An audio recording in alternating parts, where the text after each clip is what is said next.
Yo, what's going on, everybody? Welcome back to another week of market analysis, chatting with Chase, whatever we want to call these videos, a little bit of both.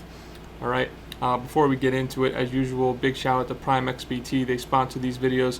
All these different exchanges and stuff are having problems with deposits and withdrawals and KYC and all this. I've personally never had a problem with Prime yet. Hey, maybe they're worth checking out, right? My links are at the bottom. You also get a 50% deposit bonus. All right, let's get into it. So first we're going to talk Bitcoin, even though truthfully there's not too much to talk about, right? We are continuing to stay in this very tight range of price action. We can see major support level here, this move upwards, right? We've had support here all along, support, and again, you're just constantly testing this level of support. Now, typically, right, if I had to, go off of a hunch, right, or a gut call, typically what we're seeing here when you get this many tests, like typically the more times you test the level, the more likely it is to break. But don't we think this would have broken already?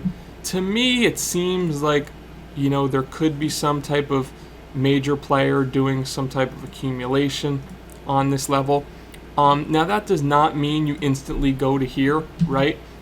There can always be the shakeout, right? I would definitely be watching for something like this. If there is some type of a major shakeout, right? Say we don't even get down here, but say we just get we get this, we shake out all this and we shake out all this, right? And then we reclaim, this is 100% along, and you're targeting at the minimum, you're targeting all this like liquidity above here, but most likely you're probably swinging towards at least 45, if not towards the low 50s. Now, of course, this is not to be a perma bull whatsoever or anything. This is just simply a bullish scenario, and I'm 100% selling this level. As I've talked about, I talk about this every week. The first test of a resistance level, right, because we could see it was support, but then flips to the origin of the breakdown and resistance here. First time we're testing this, I'm with 90% certainty that we break down, or at least get a rejection, right? As I've said, if we are to see a push through there, it's going to look something like this, some type of consolidation, blah, blah, blah. And most likely you probably, if we really want to go off the gut here, what do we probably get? You probably get some type of consolidation, fake out, dump back down, and then you actually go, right? That's how these things typically work. And, that stuff is all from just screen time and experience. A lot of people are always asking me, what books are you using to learn this, that? There is no substitute for screen time. It just is what it is. You learn an asset, you learn how it trades, and just spending more time with the chart. I mean, a lot of charts are essentially the same. You're talking about stocks or anything, but things do have their own little nuances, so to say, each chart and asset. Okay, so that's what we're watching on this side, a potential bullish sweep, shorting / selling this level 100%. Break back up above here, I'm probably pretty bullish. We'll have to see. We'll talk more about that when we get there, if we get there. Big if, in my opinion. Breakdown. Eyeing 22.6, that's a buy level for me. We could see this consolidation right here. Untested support, basically. We had a big consolidation here. We move upwards off of support. It's never been retested. Levels that are typically not tested in any way, like this one, untested resistance, untested support, usually provide at least a bounce, rejection. Okay? Very simple. Let's move on to F. 1 second here.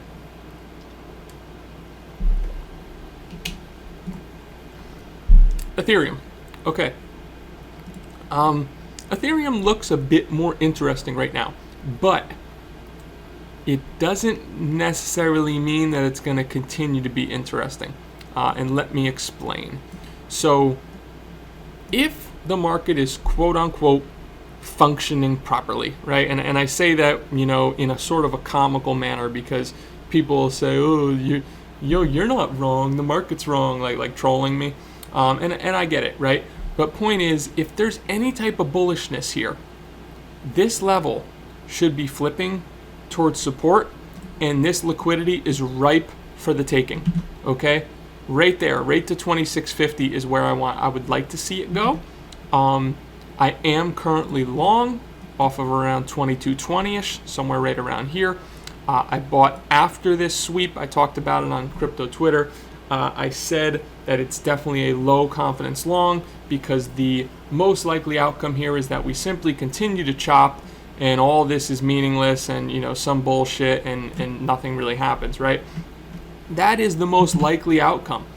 But if there's going to be some type of a rally, this is where I want to see it. Look, support, flips to resistance, okay? Origin of the breakdown here.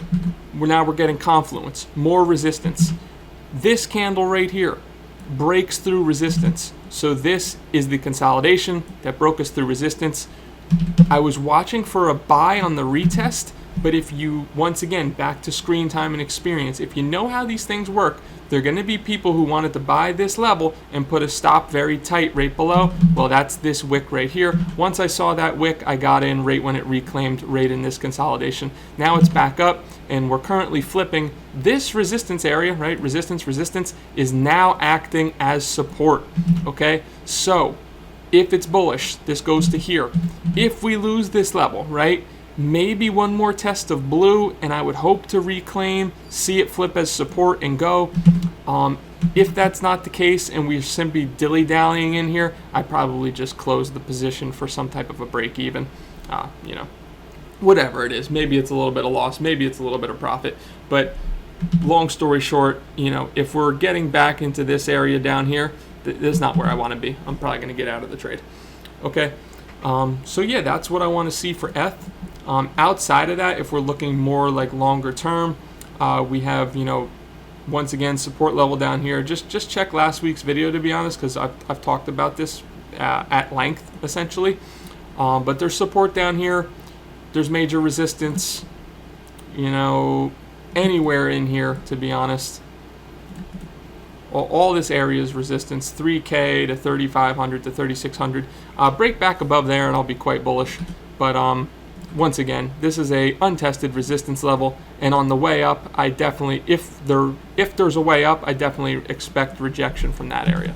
Okay, simple as that. And yeah, that's what I'm currently watching right now on low time frame, in terms of trying to get some type of a trade here. I haven't taken a trade in a while, so and this is not my typical risk. It's a little bit lower than my typical risk because, in my opinion, and this isn't one of those, oh, I'm happy to be stopped out things or anything like that, but in my opinion, I would expect that I'm either going to get stopped out or close this at break even. That's honestly my expectation, but it's quite a high risk reward trade to think that we could rally off of this all the way to here and my invalidation is simply right in here. You know what I'm saying? So there's a lot of strong risk reward right here, and I figured it was worth a shot since we've been seeing so much consolidation. And eventually there is going to be a move that takes people off guard. And this is my first attempt. After about a month of literally not trading, this is my first attempt at giving this a shot. I could 100% be wrong. Most likely am going to be wrong, and it's just going to continue to chop, and that'll be perfectly fine. And I'll simply understand that, hey, it's not time yet, and I'll go back to sort of, just being somewhat dormant in regards to trading. All right, let's move on to the Q&A part of the video. Okay. Want to cover one of these first because I think it was a good question, fairly important, and I might be able to expand on it a bit. Jonathan asked, what do you use to track your liquid net worth? Okay, so some of you may laugh at this, but I actually use pen and paper, and I'll tell you why. So if there's any type of big move in the market, I typically recalculate like that day. So I basically write everything from scratch. I write the changes and whatnot, and it's just so much more. You have so much more control of your investments and your overall portfolio and everything when you really this is how I connect with it. I think people are disconnected when you have something like, no hate on something like Blockfolio or a portfolio tracker, but they make it so easy that all you do is you open it up and you say, oh, I'm up another $15,000 today. Cool. And you close it. But you don't understand where those gains are coming from necessarily, what is moving parabolically, where you're seeing the biggest increase. Like, you can see when ETH was rising like crazy and I was talking about selling it, in these areas, as we've talked about many times, that I did that all publicly. There's video on it, whatnot. I was watching my portfolio go up like crazy, and I was like, wow, this is a majority of ETH right now is moving my portfolio. Like, I need to reduce the percentage of ETH. And in my opinion, it's because I'm really analyzing and rewriting, at least once a week or once every 2 weeks, or when there's any type of big change in price action, or if I'm really paying attention to the market, like if it's a time to really like switch my head to the on position, so to say. Like when we were getting this parabolic advance, I was really, okay, it's really time for me to start paying attention.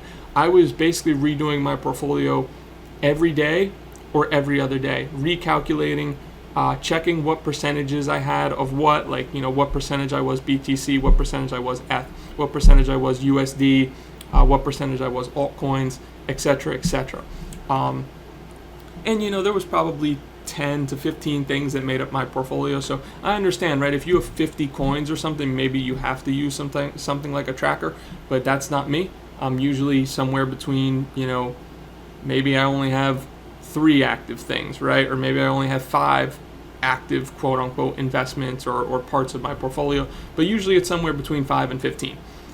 So I like to do it by hand. I feel like it really connects me to my money.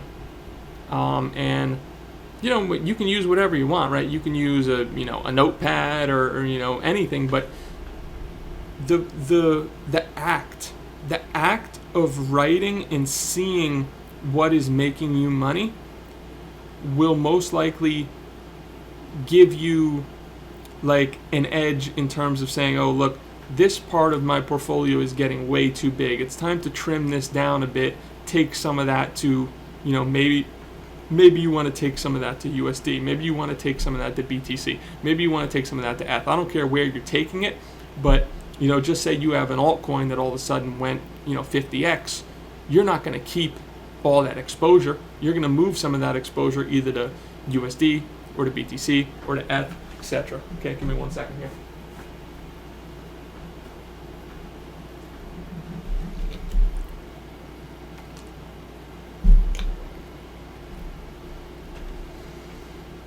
So that's how I keep track of my portfolio. Hopefully that's helpful. Which asset is expected to outperform the rest considering a 1-year time frame? I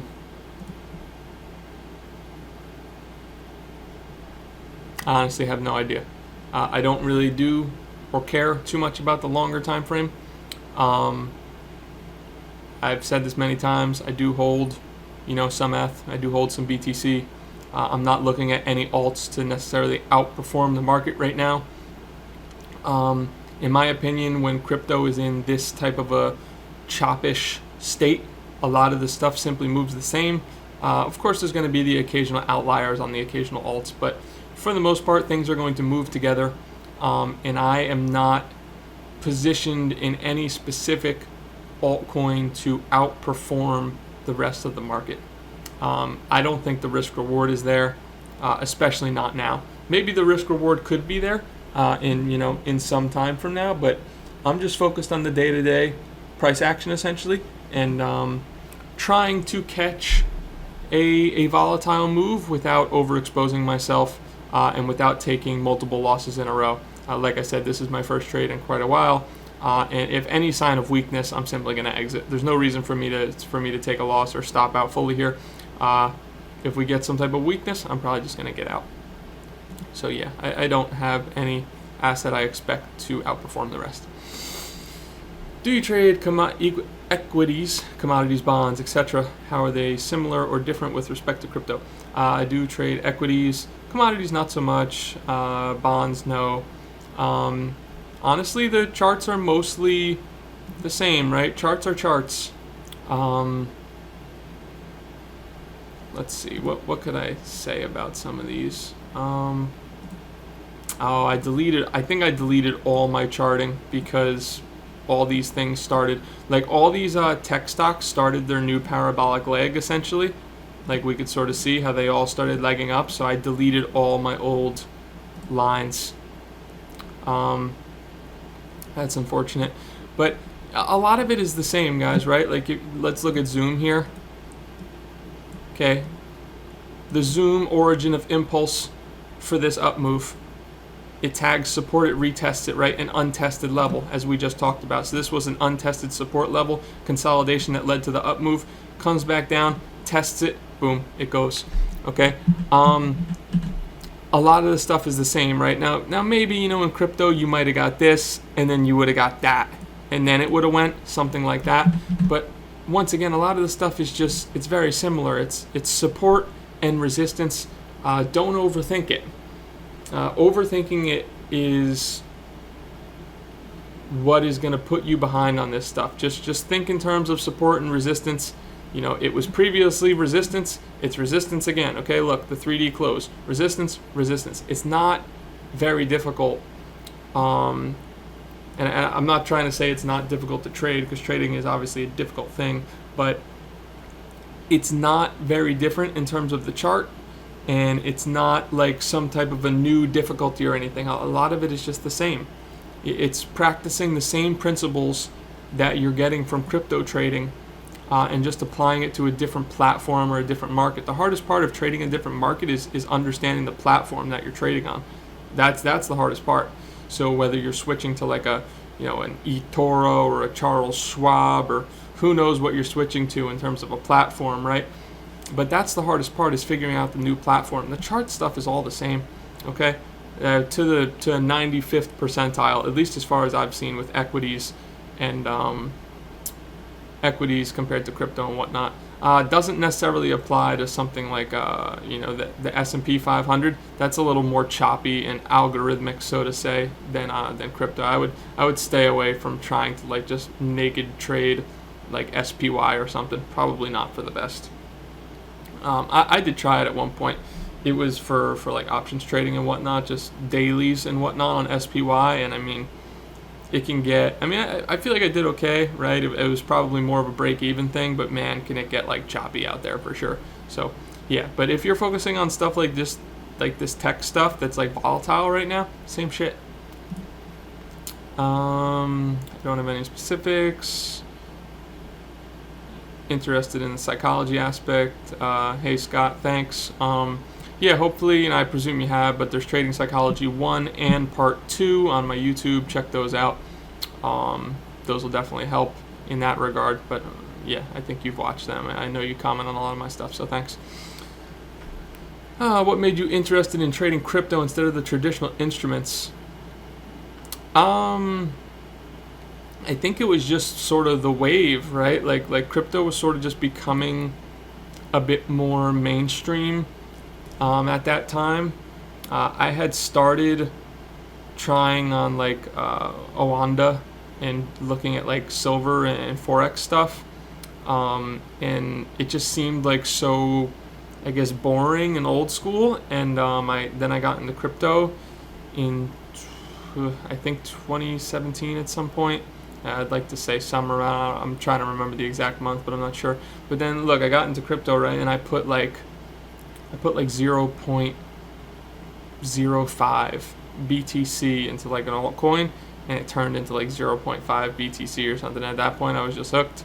As you know, it is the typical mentality that I often preach against, and I've talked about this in Trading Psychology Part 1. Definitely, it's just the get rich quick mentality, so to say. I also talked about it in my last video, but I was no different than anyone else who started in this game in terms of I wanted to make money and I wanted to make it fast. And over time, I learned that while there was a lot of opportunity here, there was also a lot of learning to do if I really wanted to be able to, trade with some type of a high level of confidence, and not just, buy coins off Cryptopia and hope that they go up. Because there's very once you get into crypto, you realize that there's very few opportunities for you to just buy any dog shit and for it to go up. That's not the norm. What we just saw in the bull run was not the norm. What we saw in 2017, not the norm.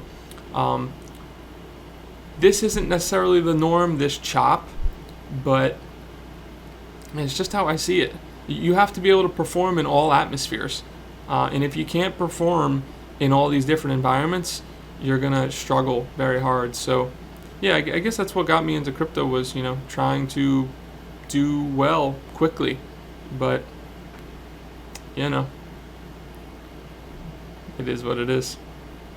Enter, talk this one, liquid net worth. That was the first question we answered. What were your main triggers to sell FBTC when you did? Was it because the chart was parabolic? Yeah, it was all of that, right? As I said, I didn't even realize this was like a video question, so I just answered. I thought it was on a different one of my posts, but I had planned way in advance. Before ETH even broke out, I had been talking about the levels I'd be selling. There's posts on it. You just have to look back and find them. I have no idea where they are, but I talked about the levels that I'd be selling on FBTC, and not only that, but ETHUSD was reaching new highs while FBTC was hitting these prices that I had planned to sell, and I just said, look, you know what, BTC is high, ETH is high, I should really be at least divvying up my portfolio here, right? Like, taking some off of ETH, which I did. Some of it to USD, some of it to BTC. Eventually that BTC went to USD as well. And then not only that, but of course the euphoric sentiment, the constantly moving price targets. That's something that's always a dead giveaway usually. Everyone was talking about, 5K ETH, and then as we're pushing into the 4Ks, everyone's starting to talk about 10K. So it's like when, just all you had to do was look at the chart.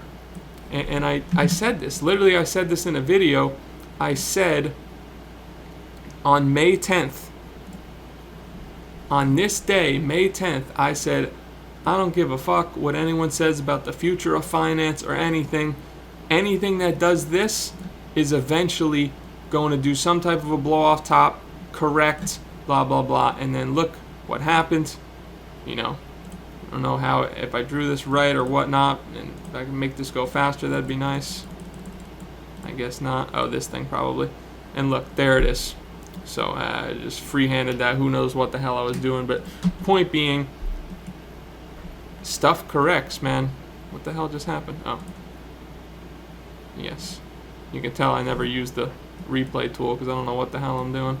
And now I messed up my boxes too. Alright, whatever. So, yeah, that was it. I was saying, I don't care what anyone's saying. Parabolic up, parabolic down. It's usually the same shit over and over again. I've seen it so many times. That's it. Do you think that the new huge GBTC unlock starting on the 13th of July will cause another leg down? I don't even know what the hell GBTC is. If you know that it's starting on the 13th of July, then so does everyone else. It's already priced in. Doesn't matter, in my opinion. If it does matter, then, I'm sorry. I'm not trying to be dismissive of you, but a majority of the time, stuff like this just doesn't mean anything. Only like short-term news that can't be priced in ahead of time, quote unquote. Let's put can't in quotes, but only short-term news typically affects price. Like stuff that we know is going to happen far out usually has no effect on price. Okay. How do we unfuck our brain receptors to give more fucks about anything? Crypto has made us dead inside.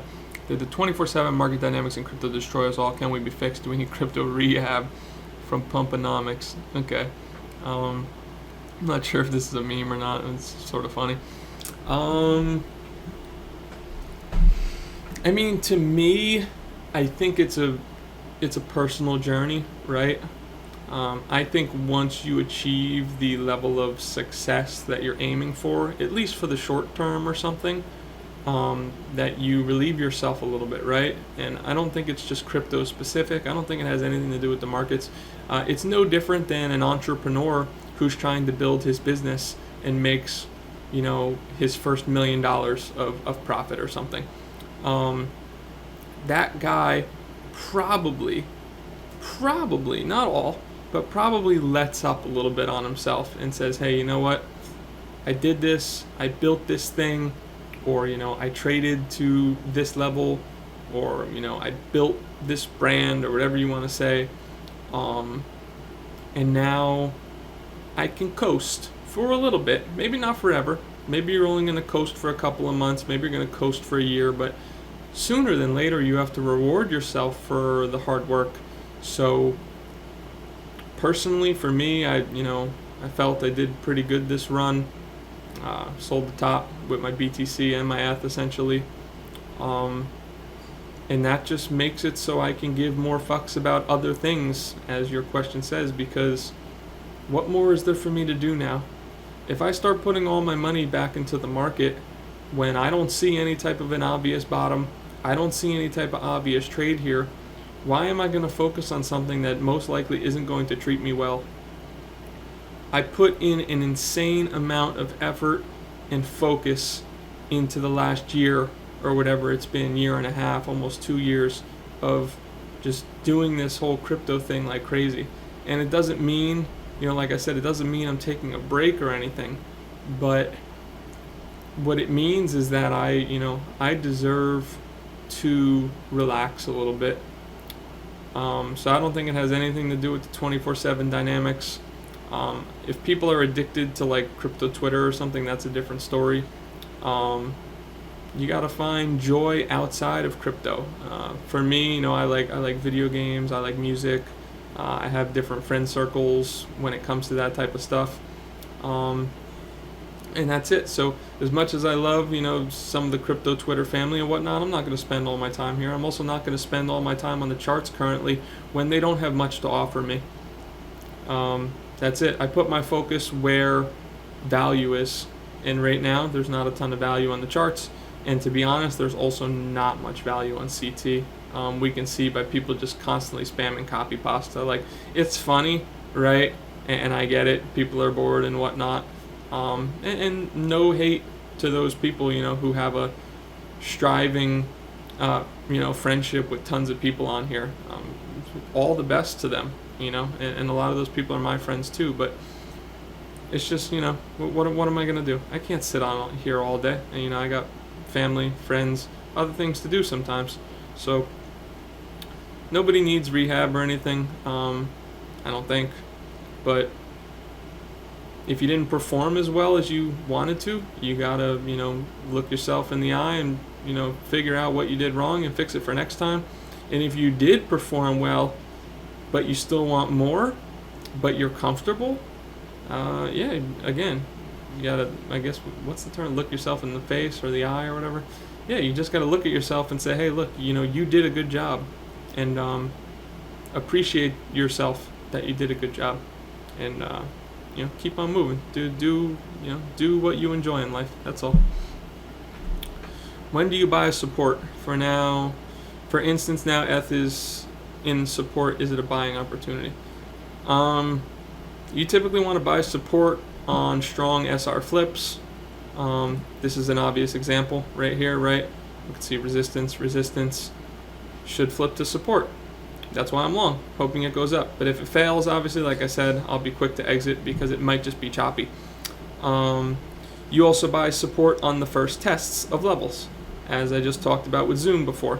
Okay, origin of impulse, test, because this was an untested support level. That's when you buy support, and almost always expect that it's going to rally off, or if it's resistance, that it's almost always going to reject, as we talked with BTC.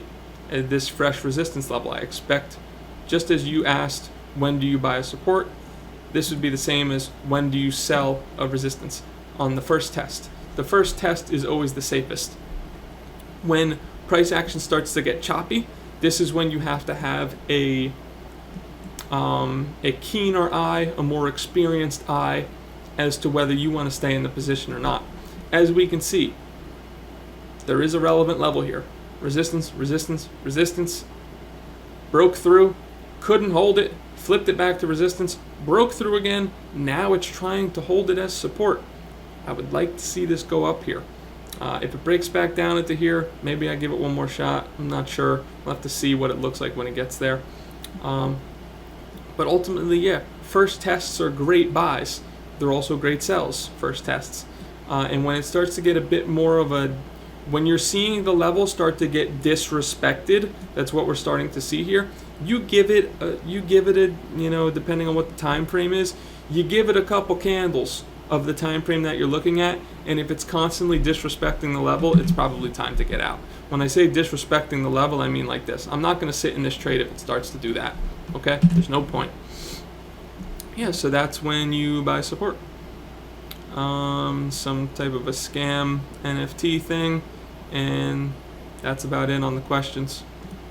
Okay, guys. So hopefully this was informative from the you know, typical BTC analysis recently. There's not too much to say. We talked about ETH, we talked about some low time frame things, talked about some higher time frame things. Again, watch my previous video if you're really trying to look for in-depth high time frame buys and sells. I talked about all that last week.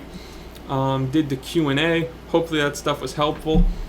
And that's about it. All right, so thank you very much, everybody, and I will catch you all next week.